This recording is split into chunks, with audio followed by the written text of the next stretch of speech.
हाथों पैरों में झंझनाहट होना, हाथों पैरों में जलन सा महसूस होना या फिर करंट सा दौड़ जाना, पैरों में चींटियां सी चलने लग जाना, ऐसा आपको कभी न कभी महसूस हुआ ही होगा। तो ये सब एक प्रकार की न्यूरोपैथी की सिम्टम्स है। दोस्तों, ये छोटी सी दिखने वाली सिम्टम्स, इसे यूं ही नजरअंदाज किया तो ये आगे जाके आपको एक बड़ी प्रॉब्लम फेस करनी पड़ सकती है, जैसे कि आराम करते वक्त शरीर पूरा सुन्न पड़ जाना, कुछ काम करते वक्त हाथों पैरों में जैसे जान नहीं है ऐसा आपको महसूस होना, या फिर चलते फिरते बहुत सारी दिक्कतें आ सकते हैं।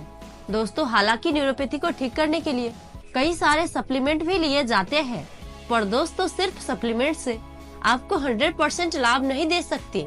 अगर आपको न्यूरोपैथी की गंभीर समस्या है तो आपको सप्लीमेंट के साथ साथ लाइफस्टाइल मॉडिफिकेशन भी करनी होगी। दोस्तों, ये जरूरी नहीं है कि सिर्फ सप्लीमेंट से ही इसे दूर किया जा सकता है।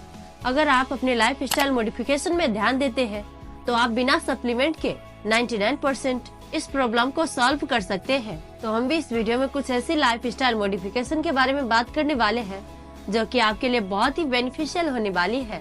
तो इस वीडियो के एंड तक जरूर बने रहिएगा।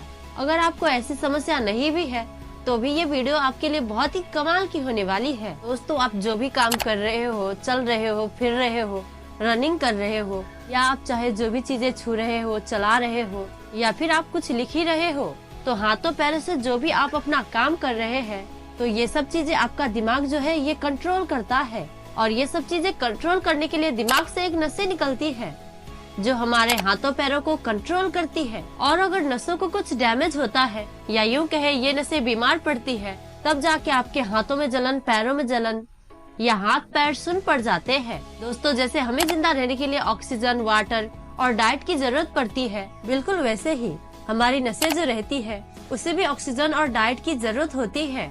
तो हमारे नसों को ये ऑक्सीजन और पोषण कहाँ से आता है? तो हमारी बॉडी में ब्लड वेसल्स रहते हैं और ये रक्त नाड़ियाँ हमारी बॉडी की पाइपलाइंस की तरह रहती है। ये हमारी नसों को ऑक्सीजन और पोषण सप्लाई करती है खून के जरिए से। और ये नाड़ियाँ, ये पाइपलाइंस अगर बंद हो गई तो आपके शरीर को ऑक्सीजन और पोषण नहीं मिल पाएगा, तो इस पर आपकी नसें काम करना बंद कर देती है। तो ये किस वजह से आपकी नाड़ियाँ ब्लॉक हो रही है? दोस्तों, इस बात को समझे तो सबसे प्रमुख कारण है डायबिटीज। आपके बॉडी में अगर शुगर ज्यादा रहेंगे तो आपकी बॉडी उसे फैट बनाकर आपकी नसों में भेज देगी। तो इस वजह से आपकी बॉडी वो फैट आपकी रक्त नाड़ियाँ में जमा करने लग जाएगी, जिस वजह से आपकी रक्त नाड़ियाँ ब्लॉक हो जाती है और छोटी होने लग जाती है, और इस वजह से उनका मूवमेंट होना वो कम होने लग जाता है। तो इस वजह से आपकी नसें काम करना बंद करने लग जाती है। इस बात को आप समझे। अगर आप चावल, गेहूँ, शुगर का, इन सब चीजों का ज्यादा प्रयोग कर रहे हैं तो इन सब की मात्रा को घटाएं। साथ ही साथ अगर आपको कैंसर की शिकायत है और इसका आप मेडिसिन ले रहे हैं, या आप स्मोकिंग करते हैं, तो ये भी आपकी नसों को ब्लॉक कर सकती है। तो इन सब से आपको बचना है। कार्बोहाइड्रेट की मात्रा को घटाते जाना है। अगर आप स्मोकिंग करते हैं तो इस स्थिति में आपको छोड़ना है। तो दोस्तों, चलिए जानते हैं आपके नसों में अगर डैमेज शुरू हुआ है, या फिर ऑलरेडी डैमेज हो चुका है, या फिर बिल्कुल आपके हाथ पैर सुन्न पड़ चुके हैं, तो हम कैसे इसको रिवर्स कर सकते हैं। तो यहाँ पर हम बात करने वाले हैं कुछ बेहतरीन लाइफस्टाइल मॉडिफिकेशन के बारे में।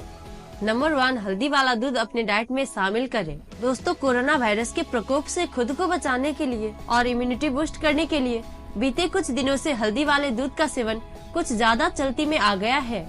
लेकिन क्या आपको पता है, ये हल्दी वाला दूध आपकी झंझनाहट की समस्या को भी कम करने में असरदार है। हल्दी वाले दूध में एंटीऑक्सीडेंट प्रचुर मात्रा में होते हैं। ये ब्लड को शरीर में सर्कुलेट करने में मदद करते हैं, जिसकी वजह से नसों में हमेशा प्रभाव बना रहता है और नसें ब्लॉक होने की समस्या से छुटकारा मिल सकती है। तो आप रोजाना 1 गिलास हल्दी वाला दूध जरूर पिए। ये आप कभी भी पी सकते हैं, पर कोशिश करिए कि जब आपका पेट खाली हो, यानी कि खाना खाने के 3 घंटे के बाद ही पिए। जब आपको लगे कि आपका खाना पच गया है, तब आप इस दूध का सेवन कर सकते हैं। दोस्तों, हल्दी में करक्यूमिन नाम का एक तत्व होता है जो कि हमारी नसों की समस्या को कम कर सकता है। दूसरा है दालचीनी का सेवन करें। दालचीनी शरीर में होने वाले झंझनाहट को कम करने के लिए असरदार है। इसमें भरपूर मात्रा में न्यूट्रिएंट्स होते हैं, जिससे शरीर के किसी भी अंग के सुन्न या झंझनाहट होने की समस्या कम हो सकती है। तीसरा चीज, रोजाना एक्सरसाइज और योग करें। इससे शरीर में रक्त का फ्लो ठीक से रहता है। इसके साथ ही सुन या झंझनाहट की समस्या में भी आराम मिल सकता है।